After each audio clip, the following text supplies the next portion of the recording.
Bienvenue dans cette nouvelle vidéo sur les arcs en architecture sacrée. En plus de leur fonction structurelle, ont-ils une fonction symbolique?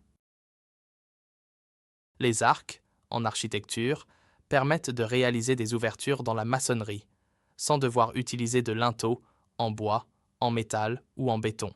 La pierre ne pouvant pas résister à la flexion, des arcs ou des triangles de décharge sont nécessaires. Suivant les époques et les styles architecturaux, ils ont pris plusieurs formes géométriques que nous allons voir ensemble. Voici différents arcs. En 1, un linteau droit. En 2, un linteau en encorbellement. En 3, un arc de décharge pour soulager le linteau. En 4, un arc surbaissé. Ensuite, en 5, un arc en plein cintre. En 6, un arc parabolique ou elliptique. En 7, un arc outrepassé. Et en 8, un arc brisé ou ogival.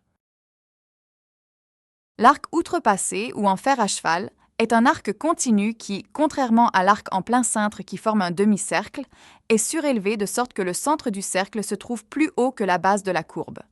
Bien qu'il ait été utilisé dès le IVe siècle dans certaines églises paléo-chrétiennes, puis mérovingiennes et wisigothiques, pour marquer le passage entre le corps de l'église et la partie sacrée dans le fond, il est devenu très caractéristique de l'architecture maure à partir du 8e siècle, d'abord en Andalousie, puis dans les pays musulmans.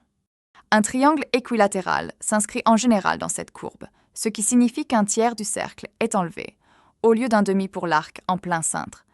Ci-contre, il s'agit de l'analyse de l'arc de la mihrab, niche architecturale qui indique la direction de la Mecque, de la mosquée cathédrale de Cordoba, en Andalousie.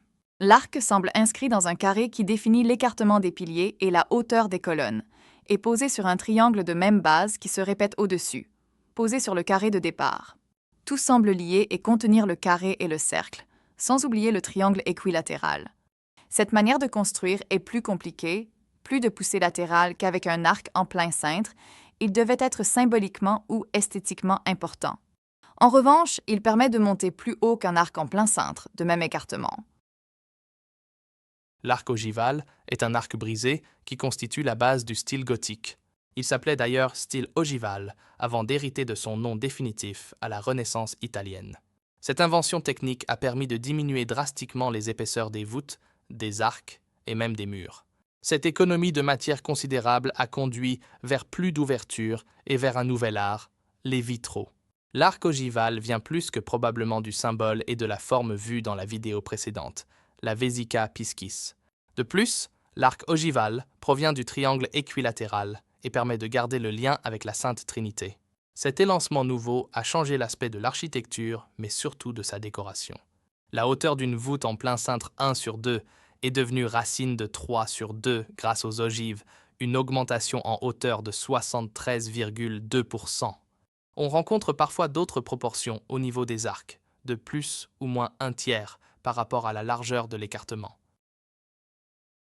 Ici, il s'agit de l'intégration d'un cercle et de 2 ogives plus petites, grâce au quart de la largeur. Le cercle pouvait être habillé d'un trilobe, d'une triquetra ou d'un triskel, que l'on verra respectivement dans les vidéos 27, 28 et 32. Merci d'avoir regardé cette vidéo. À bientôt sur notre chaîne Sacrée Géométrie.